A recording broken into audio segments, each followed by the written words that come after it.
Assalamualaikum warahmatullahi wabarakatuh. Waalaikumsalam. Alhamdulillah wassalatu wassalamu ala Rasulillah wa ala alihi wa sahbihi wa man wala, amma ba'd. Ayol ikhwah, a'azzani wa a'azzakumullah. Kita lanjutkan pembacaan kitab Al-Adabul Mufrad karya Imam Al-Bukhari. Berkata Imam Al-Bukhari rahimahullahu ta'ala, babu ta'allamu min ansabikum ma tasiluna bihi arhamakum. Bab, pelajarilah dari nasab kalian sesuatu yang bisa kalian gunakan untuk menyambung rahim kalian. Bab, pelajarilah dari nasab kalian sesuatu yang bisa kalian gunakan untuk menyambung rahim kalian, menyambung hubungan kekerabatan sama kalian. Bab, pelajarilah nasab kalian supaya kalian bisa menyambung hubungan kekerabatan sama kalian. Nah, ini maksud Imam Al-Bukhari.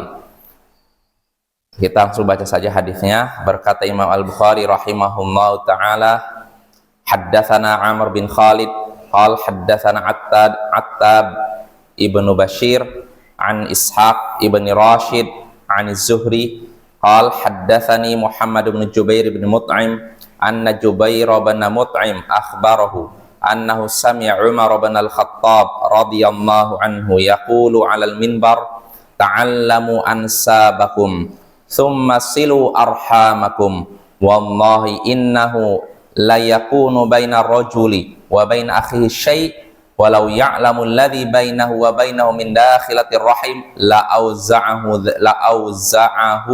dzalika 'an intihaki. Telah menceritakan kepada kami Amr bin Khalid, ia berkata telah menceritakan kepada kami Attab bin Bashir dari Ishaq bin Rashid dari Az-Zuhri, ia berkata telah menceritakan kepadaku Muhammad bin Jubair bin Mut'im bahwasanya Jubair bin Mut'im mengabarkan kepadanya. Ini dari Muhammad, ini anaknya Jubair bin Mut'im, bapaknya mengabarkan kepadanya bahwasanya ia mendengar Umar bin Al-Khattab, semoga Allah meridainya, berkata di atas mimbar. Pelajarilah, Umar bin Khattab berkata di atas mimbar, pelajarilah nasab kalian, lalu sambunglah rahim kalian, sambunglah hubungan kekerabatan di antara kalian. Demi Allah, sesungguhnya ada sesuatu konflik antara seseorang dengan saudaranya. Sungguhnya ada konflik antara seseorang dengan saudaranya. Seandainya dia tahu antara dirinya dengan saudaranya itu ada hubungan rahim, hubungan kekerabatan, tentu yang demikian akan mencegahnya untuk melanggarnya. Nah, ini Bapak ya. Jadi hadis ini mauquf sampai Umar bin Khattab. Jadi kata Umar bin Khattab, dia berkata di atas mimbar, tak pelajarilah nasab kalian. Nasab artinya ini apa? Silsilah keturunan kita, itu dari kita sampai ke atas. Pelajarilah nasab kalian, lalu sambunglah rahim kalian. Setelah kita tahu nasab kita, maka kita menyambung hubungan kekerabatan dengan orang yang masih satu garis keturunan kita. Bapak, kakek, buyut, nah ini dengan anak-anaknya. Jadi pelajarilah nasab kalian, lalu sambunglah kekerabatan di antara kalian, hubungan kekerabatan di antara kalian.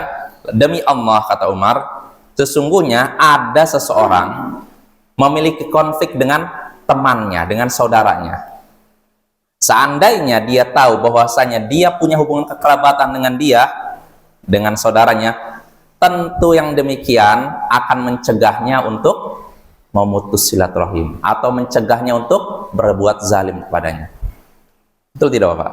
Jadi kata Umar bin Khattab, ada orang yang konflik antara ini dengan ini, nggak tahu kalau ini ternyata kerabatnya ini, A dengan B konflik, padahal ini kerabat, tapi karena tidak tahu akhirnya terjadi ini. Seandainya A dan B ini tahu bahwa mereka punya hubungan kekerabatan, tentu itu akan mencegah mereka untuk konflik. Nah itu Bapak, itu maksud Umar bin Al-Khattab. Nah dari hadis ini kita bisa mengambil pelajaran pertama, hubungan kekerabatan atau hubungan rahim bisa mencegah kita konflik dengan orang yang masih memiliki hubungan kekerabatan dengan kita. Mengetahui nasab, mengetahui ini apa ya nasab, itu bisa mencegah kita konflik dengan orang yang masih punya hubungan kekerabatan dengan kita. Kalau kita tahu, oh ini ternyata anaknya, misalkan ini ternyata cucunya abangnya kakek saya, oh ternyata ini keponakannya kakek saya. Kalau kita tahu demikian, oh jadi ini masih ada saudaranya, jangan konflik lah. Nah ini keutamaan kita mengetahui nasab ya. Itu faedah pertama. Jadi sekali lagi, mengetahui nasab itu bisa mencegah kita konflik dengan orang yang memiliki hubungan kekerabatan dengan kita ya. Itu faedah pertama. Lalu faedah kedua, sesuai dengan judul bab, anjuran untuk mempelajari dan mengetahui nasab kita. Jadi kita dianjurkan mengetahui nasab kita dari ayah kita, kakek kita terus gitu ya. Kalau bisa ada tulisan ininya. Nah ini, dan yang seperti ini biasanya cuman di bangsa Arab ya. Indonesia ada?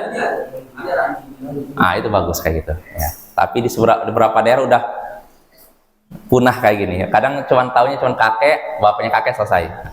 Padahal itu ada anjuran kita mengetahui terus silsilah keturunan kita sampai mana.